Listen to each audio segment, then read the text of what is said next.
안녕하세요. 워싱턴 윤준혜의 윤주입니다. 주말에 가까운 친구들과 조촐한 술자리가 있었어요. 무슨 얘기를 하다가 서로 주량에 대해서 얘기가 나와서 말을 하는데 정말 술을 못 마시는 친구 하나가 나는 맥주 3병 정도는 마시거든. 그럼 내 주량은 맥주 3병인 거지?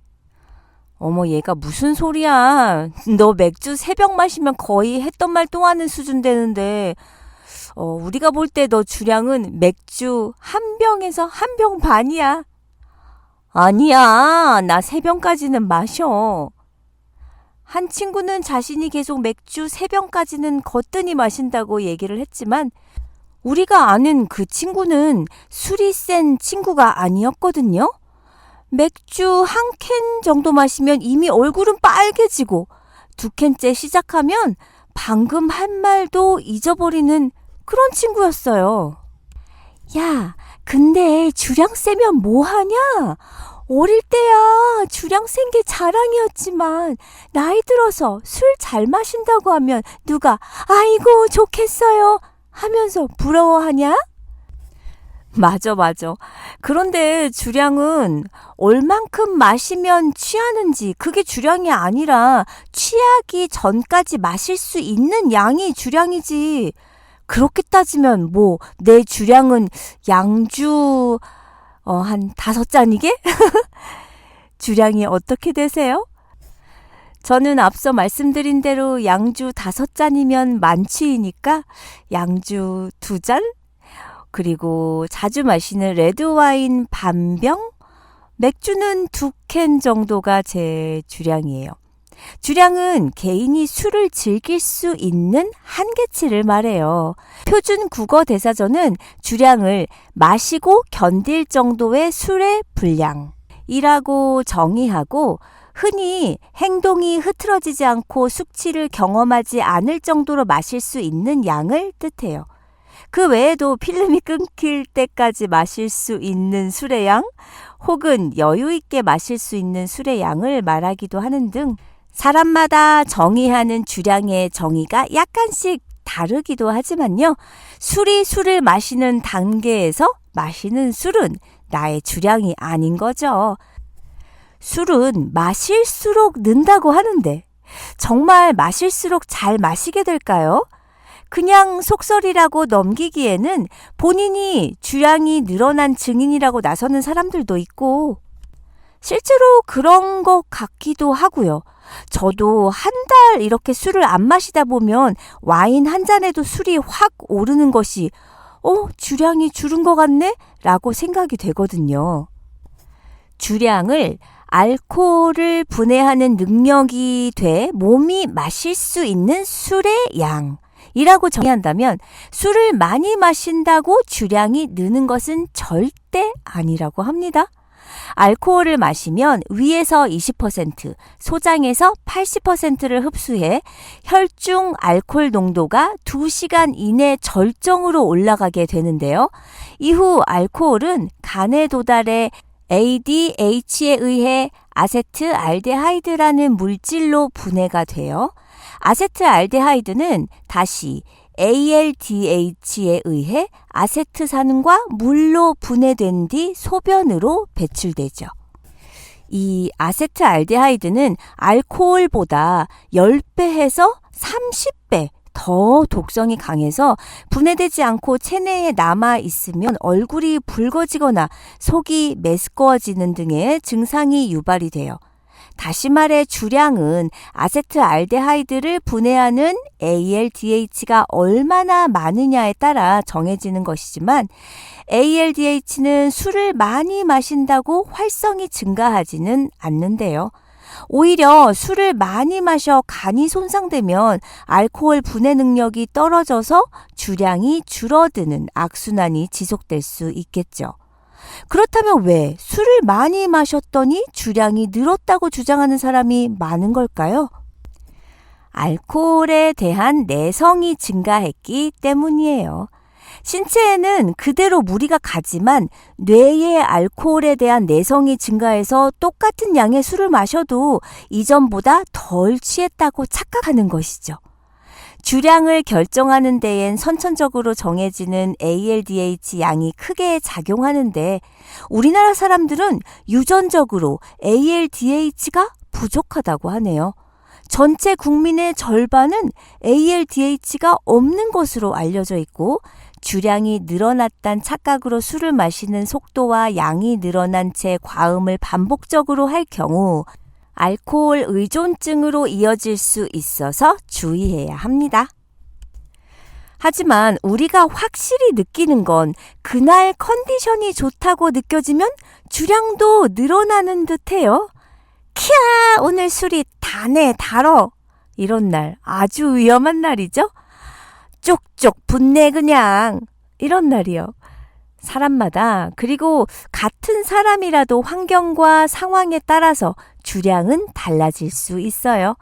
주량은 같은 양의 술을 마셔도 혈중 알코올 농도가 얼마나 느리게 올라가는가, 그리고 같은 혈중 알코올 농도라도 신경과 신체가 얼마나 영향을 받는가에 달려있기 때문이에요.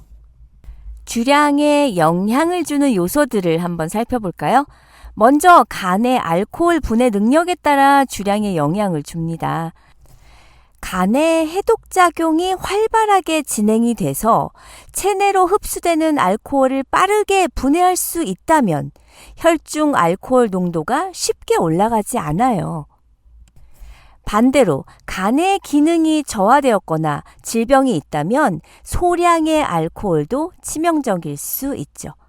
그리고 얼마나 빨리 마시는지도 큰 영향이 있는데요.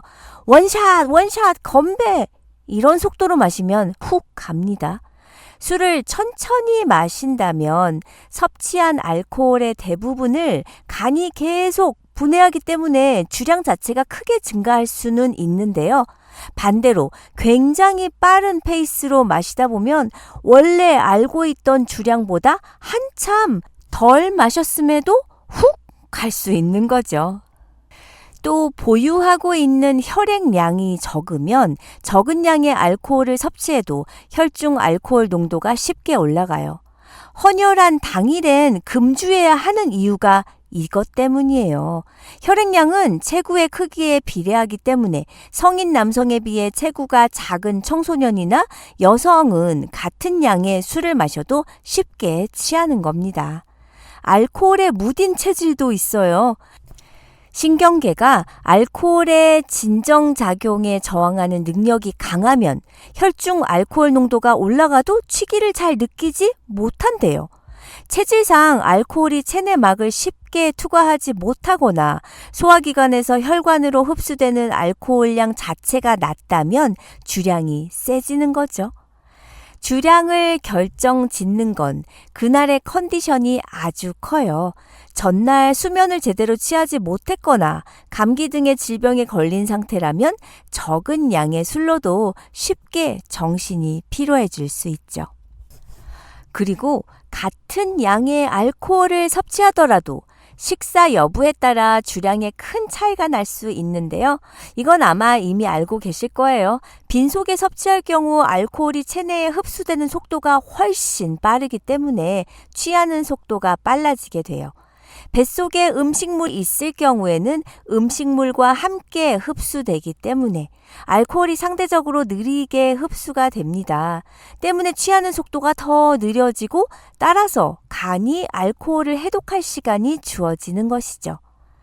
여성의 경우 생리기간 중에는 성호르몬의 변화로 인해 알코올 흡수율이 높아지고 간의 알코올 분해 능력이 감소해요. 따라서 혈중 알코올 농도가 상승하는 속도가 빨라진다는 연구 결과가 있어요. 그럼 정신력은 어떨까요? 난 아무리 마셔도 정신력으로 버티잖아. 정신만 번쩍 차리면 술을 마셔도 온전한 상태를 유지할 수 있다고 말하는 사람들도 있지만 음주 시 정신 상태와는 상관없이 혈중 알코올 농도는 동일하게 상승합니다. 다만 혈중 알코올 농도가 올라가더라도 정신이 긴장하고 있으면 취해도 실수를 하는 빈도가 적어지는 것은 사실이에요. 그러나 혈중 알코올 농도는 동일하기 때문에 본인이 정신을 붙잡고 있다고 착각하고 있는 것일 뿐 절대로 이를 믿고 음주운전 같은 위험한 행위를 해서는 안 되겠습니다. 술 문화는 한국 문화의 특성상 직장 생활을 원활하게 해주는 요건 중 하나예요. 주류 회사는 업무 특성상 당연하다고 봐야 할지 모르겠으나 일반적인 회사라도 소주는 몇 병, 맥주는 몇 병 마시는지 직감적적으로 물어보는 경우가 많죠? 특히 남성분들은 술자리에서 서로의 주량을 꼭 물어보더라고요. 주량이 많은 것에도 장단점이 존재해요. 주량이 세면 술자리에서 오래 살아남아 한층 달아오른 분위기를 한껏 느낄 수가 있고요. 주량을 넘게 마셔서 곤욕을 치르거나 실수한 일은 거의 없죠. 어쩌다 술이 떡이 되더라도 알코올 분해 속도 자체가 빠르기 때문에 1시간이면 몸을 가눌 정도로는 깨는 편이죠. 또한 와인, 위스키, 보드카 등등 도수가 센 술들을 즐기는 취미를 가지는 데에 부담이 없다는 장점도 있어요. 단점으로는 위에서 말한 술자리에서 오래 살아남는다라는 장점과 모순되게도 다 같이 취하는 자리에서 자기만 맨정신이라 오히려 텐션이 떨어지기도 해요. 또 먼저 뻗은 사람의 오물을 치우거나 집까지 데려다 줘야 하는 등 뒤치다꺼리를 도맡아 할 확률이 높죠. 그래서 본인 주량이 센 걸 아는 사람들은 페이스 맞춘다고 초반에 후다닥 마시기도 합니다. 주량이 센 제 친구 하나도 늘 마지막까지 멀쩡한 정신에 친구들 다 보내고 마지막 뒤치다꺼리는 늘 그 친구의 몫이었죠. 주량이 적음에도 술자리에서 오래 버티고 싶다면 페이스 조절을 통해 절대적인 알코올 섭취량을 줄이는 것에 집중해야 해요. 예를 들어 자신이 주량이 한 병이라면 남들이 한 잔 마실 때 꺾어서 반잔 정도 마시면 주량이 2병인 사람들과 동일한 시간을 어울리는 것이 가능해지겠지요. 물론 술자리 분위기에 따라 꺾는 것을 용납하지 않을 수도 있지만요. 술자리에서 물을 많이 마시거나 안주를 적절히 섭취해서 알코올이 소화기관에서 체내로 흡수되는 것을 방해하는 것도 도움이 되죠. 단백질, 비타민, 당이 풍부한 안주를 많이 섭취해 간의 알코올 분해에 필요한 영양소를 보충해주면 비교적 더 잘 버틸 수 있다는 것도 참고하세요. 우리 철없던 시절엔 술 많이 마셨잖아요. 왠지 술 못 마시면 창피한 것 같고 잘 마시지도 못하면서 괜히 센 척하면서 무조건 원샷해야 할 것 같았고요. 참 그게 뭐라고 술 센 여자들 보면 저는 부럽기까지 하고 그랬어요. 저는 학생 때 술을 진짜 못 마셨거든요. 그러니 아무리 마셔도 안 취하는 여자들 보면 부럽더라고요.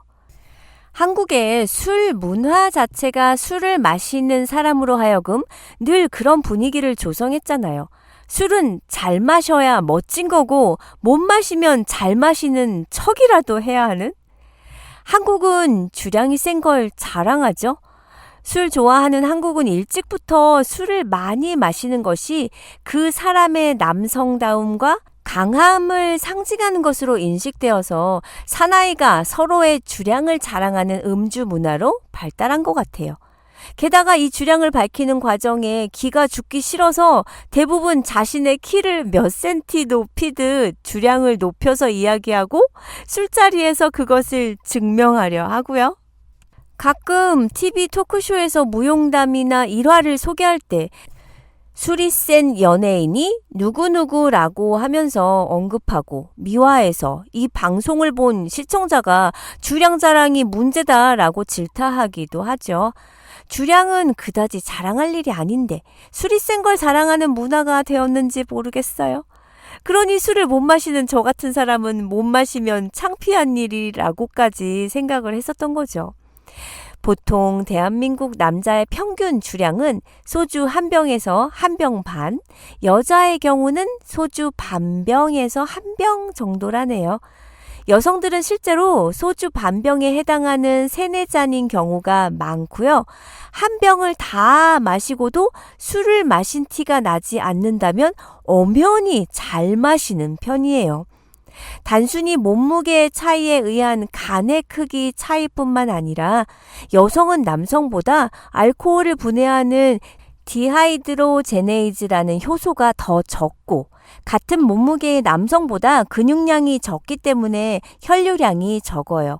때문에 똑같은 키와 몸무게를 가졌더라도 남성은 여성보다 알코올을 더 손쉽게 분해하는 경향이 있는 거죠. 어쨌든 주량 뻥튀기가 절대 멋있는 게 아닌데. 참 그런데 요샌 소주의 도수가 지속적으로 내려가고 있기 때문에 단순히 병수로 따지는 상대적인 주량은 점점 상승할 수 있겠네요. 마지막으로 건전 음주 10계명 알려드리고 마칠게요. 술도 적당히만 즐기세요. 첫 번째, 지나친 과음은 피할 것. 두 번째, 스트레스는 술이 아닌 대화로 풀 것. 세 번째, 첫 잔은 오래 천천히 마실 것. 네 번째, 안주를 잘 먹을 것. 다섯 번째, 폭탄주로 섞지 말고 따로 마실 것. 여섯 번째, 약한 술부터 강한 술의 순서로 마실 것. 일곱 번째, 거절하고 싶을 때는 거절할 것. 여덟 번째, 술과 담배를 같이 하지 말 것. 아홉 번째, 술과 약을 함께 먹지 말 것. 마지막 10번째, 술 마신 뒤 2일은 금주를 할 것. 진정한 술꾼은 주량이 아니라 주덕으로 판가름 난다고 했어요. 술로 제압하는 호걸력보다 강력한 것은 술을 제어할 줄 아는 자제력입니다. 우리는 다음 시간에 만나요.